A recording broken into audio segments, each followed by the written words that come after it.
Hello, and thanks for joining us once again for the Inspire.Create.Shine podcast, where we discuss life, love, literature, and the arts from a Christian perspective. This is your host, Melanie Dee, from MelanieDeeTheAuthor.com. Stay tuned for our next episode.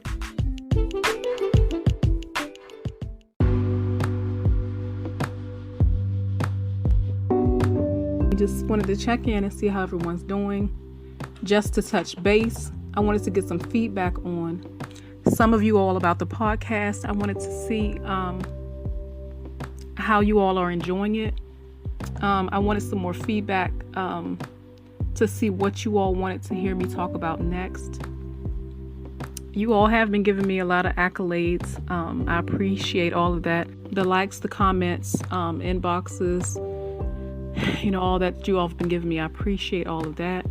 And so, that lets me know that some of what I'm saying is resonating with a lot of people. And I might start doing podcasts in video form soon. Because I know some of y'all are saying, I don't just want to hear your voice, Melanie. I'd like to see your face. And it's not like I'm really hiding or anything. It's just that I just prefer to do the audio, and that's really the way a podcast works.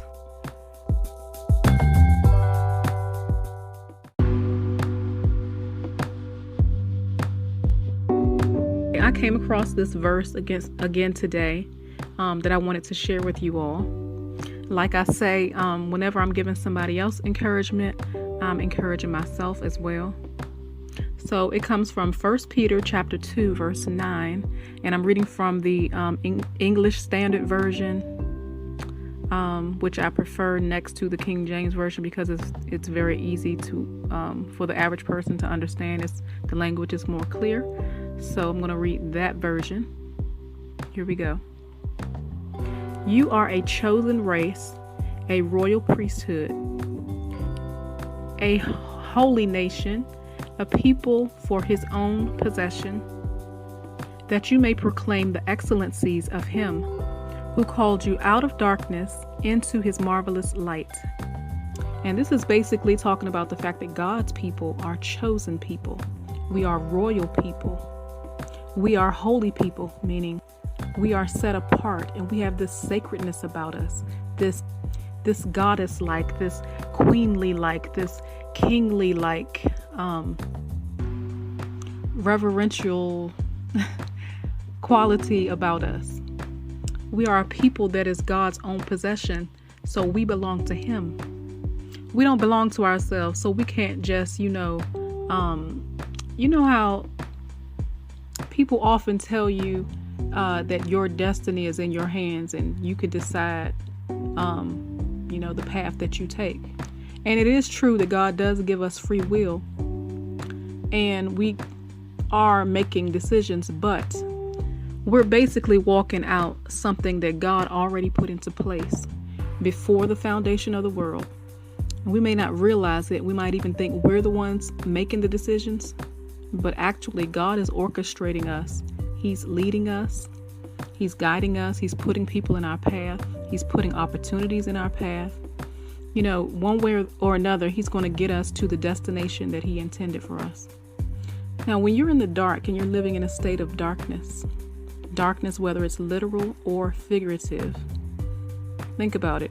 What is it like when you're in the dark? You can't see, or you're blind, or you don't know where you're going. When it's dark, you might be fearful.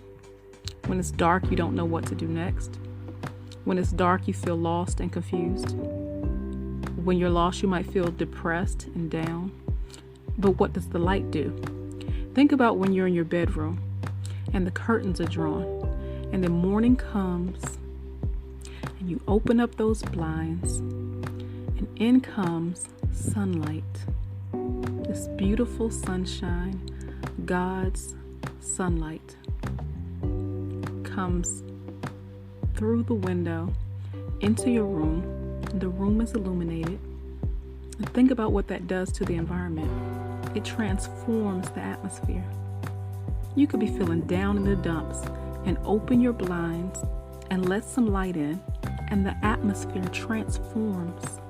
It may not suddenly shift how you feel, but it's going to change the atmosphere.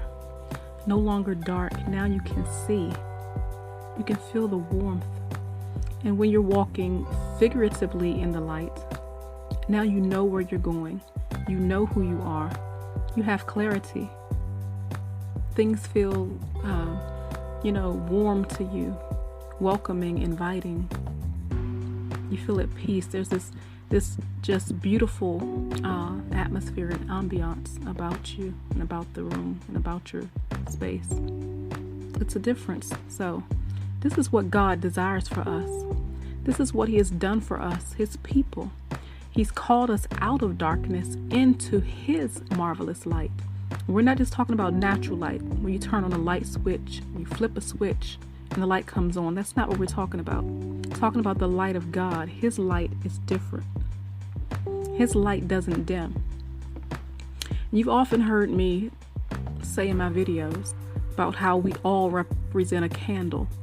And sometimes we might be standing next to someone whose candle is not lit. Your candle's up there burning bright and shining. You're just doing your thing, and the person next to you, their candle may not be lit, or their candle may have gone out. Their flame may have gone out. So what do? We can light their candle using our own light and the light that comes from God. The God in us brings that light to light them. And how do we do that? Encourage, uplift, inspire, love on them, compliment them, lift them up, help them, teach them, all of those things. And you're not losing anything when you share your light with someone else. A candle doesn't lose any light when it lights another candle. It's still glowing. That candle is still burning. It's still illuminating the room. All it did was just add some light to someone else. So that person is now illuminated again. They're back glowing and shining bright again. So I just wanted to encourage you today. We are a chosen people. If you are one of God's people, you are royalty. You are a king. You are a queen. Princess, prince, whatever you want to call it. If it's your child, it's a little prince. This is my little princess. This is my little prince. Whatever. But you belong to God and you are royalty. And what do kings and queens get? The royal treatment. So if you find that you're not being treated like royalty, if you're being treated less than royalty, and I know we've all been there, somebody's talking to you, calling you out your name, someone's treating you less than who you are and who God has called you to be, that's not worthy of you. Okay, know who you are and act accordingly.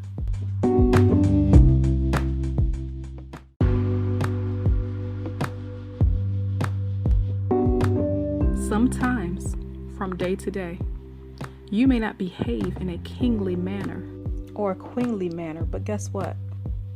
In the kingdom of God, you have not lost your status. He calls you His beloved. He calls you royalty. Somebody else might look at you and say, you know what? And I'm guilty of this myself.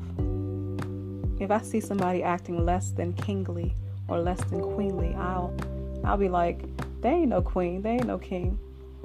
If somebody's not, acting in a manner that's befitting of that title, we like to label people. If you're acting nasty today, somebody may call you out of your name, or you might call me out of my name if I did something to rub you the wrong way or whatever. I might want to say something sharp-edged to someone else if they do something that's, not so nice. But guess what? Even if you do something that somebody doesn't like, you never lose your value in God's eyes. See, God knows we all have moods. We all have personalities, different temperaments. We got tempers at times. We got emotional stuff going on. People may not understand where you're coming from. They may not get you, whatever. But God sees you differently. There was an illustration I did in a stage production. I think back in I guess probably 2018. Probably the last play I did, I think. And there was a segment within that play where we allowed the preacher in the play to do an illustration, demonstration to the people he was speaking to drive the point home about value. These were some of his members that were talking about the preacher, and they were talking about how he shouldn't be hanging with or associated with certain people. Why do I see you coming out the liquor store? Why do I see you coming out of a strip joint? Why do I see you on the corner where the drug dealers are? Why do I see you over here? Why do I see you over there? And why are you hanging with these types of people? People you wouldn't normally think a pastor would hang with. Yet Jesus hung with people like that. He fellowshipped and dined with tax collectors and prostitutes and sinners and outcasts, people who cursed a lot, and people who were, seen in a negative light in society. Jesus fellowshiped with them and welcomed them and accepted them and loved them. And they began to change when they saw the love that he had for them. But let me get back to my point. In the illustration or demonstration that the preacher was doing, we were basically making a reference to a parable in the Bible called the parable of the lost sheep. And this parable was talking about 100 sheep and how one of them gets lost. Somehow he strays from the fold. And, the shepherd's instinct is immediately like, if I don't go after this sheep, a wolf can come up and attack him or kill him. I cannot let my little lamb be caught out here like that by himself without his shepherd. And so, you might think, well, what about the other 99 sheep? Who's going to protect them? But, the 99 have each other. And they're a group of sheep, a group of people, so to speak. And God really was showing that there's value in that one sheep that got lost. It's too much for one person to be lost as far as he's concerned. We're all important. We all have value. But anyway, I was talking about if you had $100 bill and you broke that 100 up into single dollars. So basically you have 100 $1 bills. He said if I took one of these bills and I balled it up and I threw it on the ground and I stomped on it and I spit on it and I tore it in half and I threw it in the mud and do all kinds of things to that dollar bill, guess what? If you pick that dollar bill up, and even if you have to tape it back together again, does that dollar bill lose its value?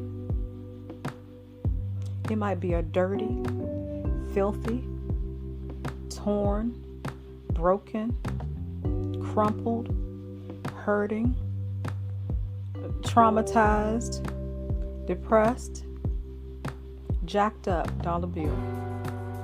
But if you go to the store and present that bill to buy something, you can still buy something with that dollar bill. And so he was showing how $1 has value.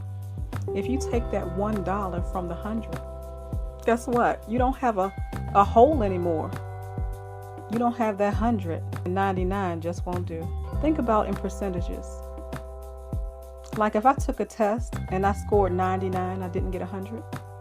I'd be happy. I'd be excited. 99, that's still an A+ after all, right?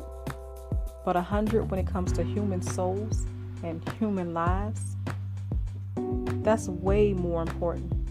God puts a lot of value on just one of his people.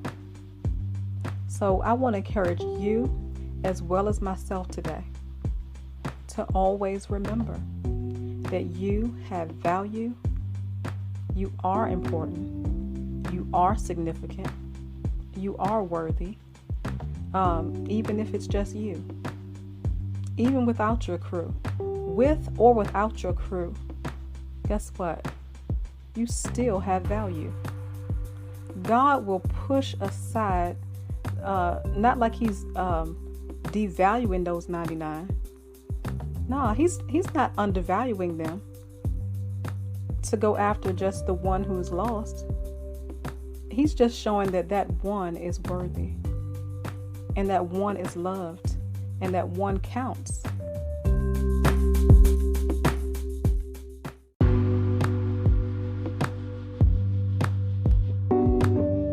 I'm even thinking about the Black Lives Matter initiative. If you're out there protesting and you like, Black Lives Matter, Black Lives Matter, Black Lives Matter, and somebody comes up and they're like, all lives matter. White lives matter, Asian lives matter. And that's true. They matter. They're important, but what we're trying to say here as Black people is that we're the ones that have been very victimized, discriminated against, mistreated, especially in like the legal system and a lot of the systems of the world. Black people have been seemingly undervalued. So, in the case of like police brutality and all the things that we see that we know are not right, and we know are destructive, demeaning, unfair, illegal even. A cop can kill a Black person on video, and it's like they don't even fear the video anymore. That sends a message. Y'all are not valuable as Black people. And so that's why we say Black Lives Matter.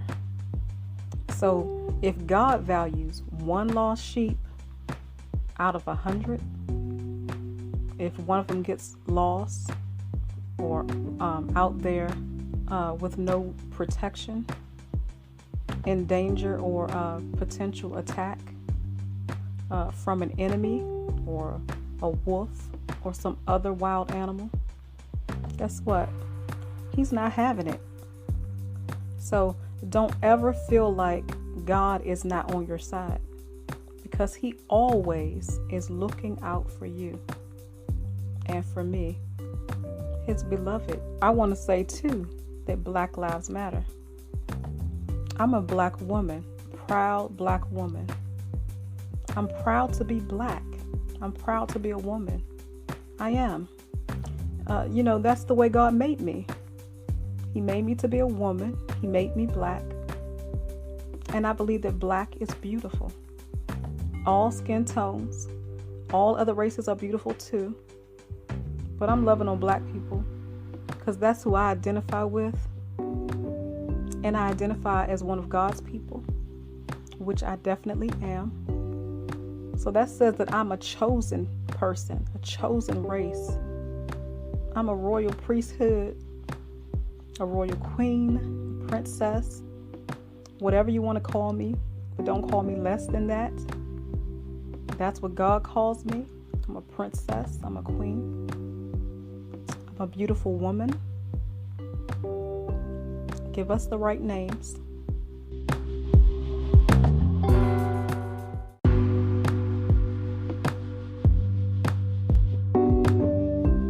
And listen, let me say this too. I've been guilty. If we get mad or somebody pisses us off, guess what we're going to do? Sometimes we may say something that we didn't mean to say, or do something that we didn't mean to do.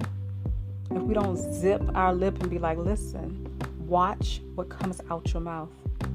I'm like a kind person generally, but if somebody keeps nitpicking and picking and pushing and hurting and hitting and slandering and this, that, and the third, left and right, you know what? Eventually, I kind of push that little sweet, my general sweet, kind nature aside for a minute, and I don't like it.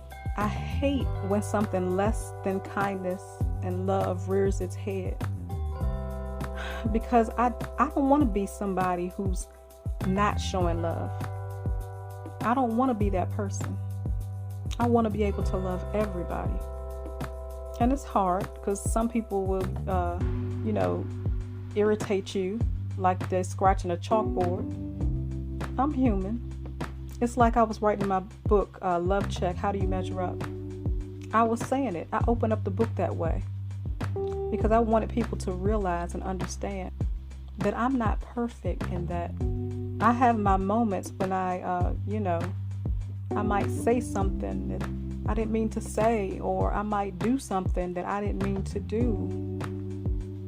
I mean, I will bite my tongue, and I'll bite my tongue, and I'll bite my tongue, and turn the other cheek. I'm trying to tell you, I fight hard to be a person who walks in love. I will shut up. I won't say a word rather than to say something that's going to hurt somebody. I really try hard. Anybody who really knows me knows that that's the way I roll. So if I ever come out and say something like call somebody out their name or say something mean, I'm going to tell you, first of all, I have a conscience, and so of course it stings me, and I'd be like, ooh, I wish I hadn't said that. Ooh, I hope that didn't hurt them. Ooh, I felt that. Like, I felt and I feel what they say to me, but I also feel when I say something back to them. I don't like it, and I know God doesn't like it. God doesn't approve. He doesn't want me to say things like that. But, it's not like I'm just, having a field day, saying whatever and be like, ooh, I'm going to curse this person out. I'm going to say whatever comes to my mind about you. I don't roll like that.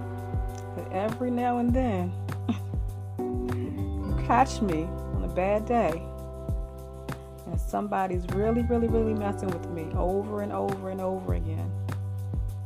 And it takes a lot. I promise you it takes a lot. Like, that's not my general nature. So it takes a lot for me to get to that point. When I wrote that book, like I said, it was not only was God dealing with me first, He was dealing with me so I could give a message to the world. Like, He had to deal with me first. You like, Melanie wrote that book about love. Why is she tripping today? Listen, we all have our moments. I'm a work in progress. We all are. But I don't like to be taken advantage of. I don't like to be intentionally hurt. I don't like to be lied on. I don't like to be slandered. I don't like to be falsely accused.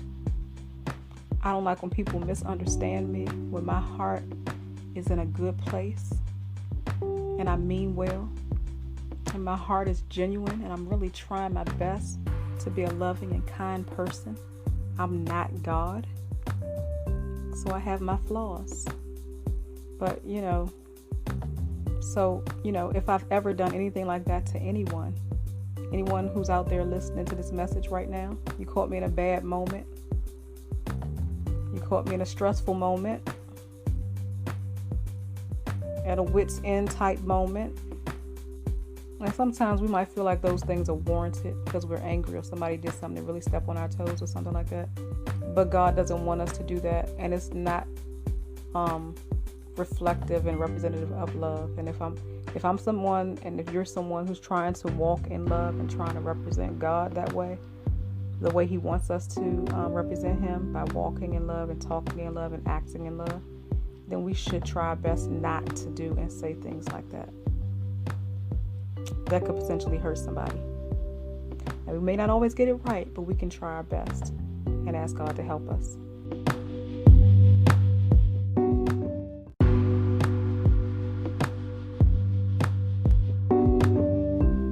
But again, listen, If you don't take nothing else away from this message but this, know that if you belong to the King of Kings and Lord of Lords, if you belong to God, you are royalty. You are. So am I. So let's try our best to refer to each other as such and to conduct ourselves as such. Let's try our best to handle each other as such. Let's try our best to interact with each other as such. And please, with the misunderstandings, don't assume, don't judge. Don't listen to he said and she said, rumors and gossip.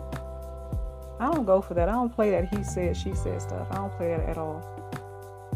Talk to me directly. Like, if I have a problem with somebody, I'll try to say it to them. But if we not on speaking terms, then that's a horse of another color. But listen, all this enemy stuff, people at odds, people at each other's throats. I mean, enough is enough, y'all. This stuff ain't cool. It's counterproductive to anything you're trying to do, anything that I'm trying to do, any endeavors that I'm trying to achieve or you're trying to achieve. Whatever your endeavors are, you are stifling your progress. I'm stifling my progress. If say you allow your emotions to get the best of you, or I do, or if we allow opinions to dictate how we feel and how we act and what we say, please don't get caught up into opinions. And I'm talking to myself too. I mean, we're listening to what everybody else is saying, and that's for real. That's why I read this verse first, trying to tell you what God said. Listen to what God said. He's your Father. He's your Creator. He's the one who made you. He calls you king, queen, prince, princess, royalty, chosen, his beloved, his own, all those wonderful things. Remember that. All right? I hope to talk to you all again soon.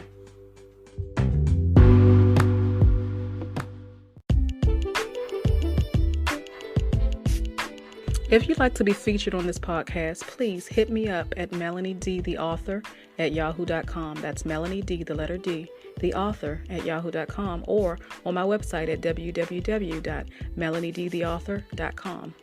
Thank you so much for listening. Have a beautiful and blessed day.